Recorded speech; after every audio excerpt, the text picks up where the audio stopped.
Je prends un gros souffle parce que je ne sais pas si vous savez ce qui se passe dans le monde actuellement. Je ne sais pas si vous savez que le monde est en train de... Comment on appelle ça? Le monde va très mal. Le monde va très mal. Et aujourd'hui, je vais faire une vidéo par rapport à un élément que j'ai lu. Où aujourd'hui, il y a un gros combat en perspective qui va se jouer sur le continent africain entre la Russie et les États-Unis.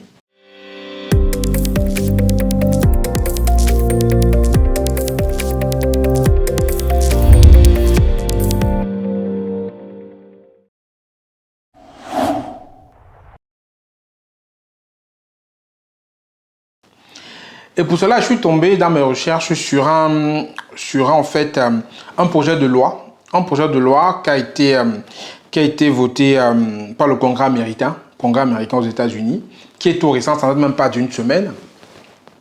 Où aujourd'hui, en fait, ils sont en train de vouloir mettre en place des trucs pour pouvoir lutter contre la percée, entre guillemets, russe sur le continent africain. On dirige aujourd'hui vers une bipolarisation du monde.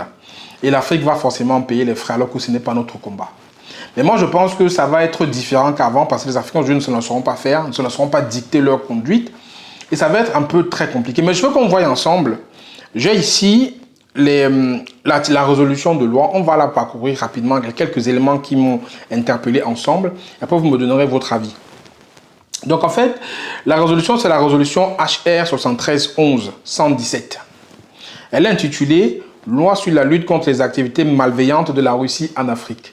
Le ton est donné. Loi sur la lutte contre les activités malveillantes de la Russie en Afrique. Donc, c'est un projet, en fait, qui oblige le département d'État à présenter au Congrès une stratégie et un plan de mise en œuvre pour contrer la percée russe en Afrique. Donc, ça veut dire que le département de l'État doit rendre compte au Congrès des mises à jour annuelles sur la stratégie et le plan des États-Unis sur le continent africain. Vous vous rendez compte? C'est-à-dire qu'aujourd'hui, l'Afrique est devenue un combat, un terrain de jeu pour ces puissances-là. Parce qu'ils se rendent compte que la France, elle a été dépassée par les événements. La Russie est vraiment en train de s'installer. Les États-Unis, au-delà de la guerre qu'ils font par procuration en Ukraine, vont maintenant se préparer à faire une guerre aussi par procuration en Afrique pour combattre la percée russe. Ça veut dire en fait que pour eux, on ne sera jamais capable de prendre le destin en main. Si ce n'est pas la France, ça va être la Russie. Si ce n'est pas la Russie, maintenant c'est les États-Unis et ainsi de suite. Qu'est-ce que ça va se terminer ça? Mais revenons encore à cet article de loi. Donc, j'ai révélé quelques points choquants. Quelques points, moi, qui m'ont choqué, que je veux vraiment que vous me donnez votre avis, ça vous choque autant que moi. Donc, les points, c'est la section 3, B2, 1 petit i, 1 et 2 petit i. Voilà. Le premier, en fait, point qui m'a choqué, c'est qu'ils ont dit que en termes de stratégie, il faut manipuler les gouvernements africains et leurs politiques, ainsi que les opinions publiques et les préférences de vote des populations africaines et des groupes de la diaspora, y compris ceux des États-Unis. Le truc, il est là en anglais, hein, si vous pouvez lire. C'est ça qui est marqué là en anglais, et c'est moi je le dis en français. Ça veut dire qu'ils envisagent de manipuler les gouvernements africains.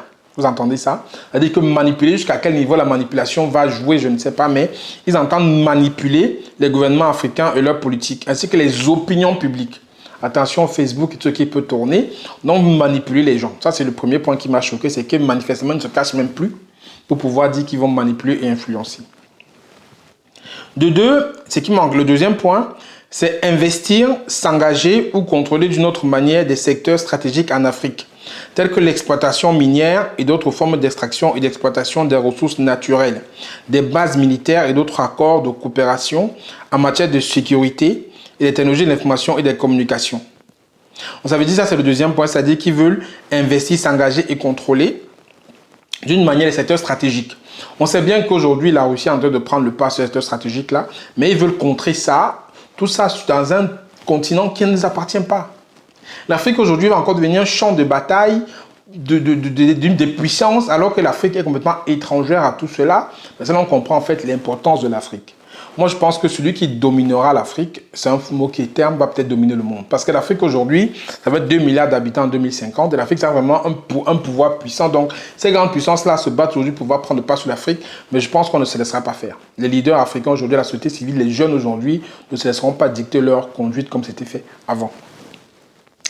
Donc maintenant, quand on lit toute la procédure, on se rend compte de quoi? On comprend en fait qu'il s'agit de préparer et d'employer une stratégie de soft power. Ce qu'on appelle soft power, en fait, c'est les aides financières, c'est les dons, les pressions des institutions financières comme le FMI, et la Banque mondiale, les médias, la propagande, l'opinion, les temps comme Human Rights Watch. En fait, c'est le soft power. Ça veut dire qu'ils vont pouvoir manipuler, influencer, pas de façon directe, mais maintenant ce qu'on appelle en diplomatie et un peu en géostratégie, le soft power, avec les dons, avec les ONG.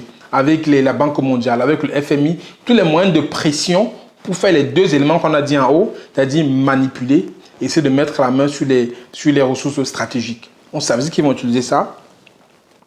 Et elle sera combinée, c'est-à-dire qu'on va faire le soft power, et elle sera combinée parce qu'on dit par les bases militaires, par la pression militaire, l'intervention militaire de l'OTAN.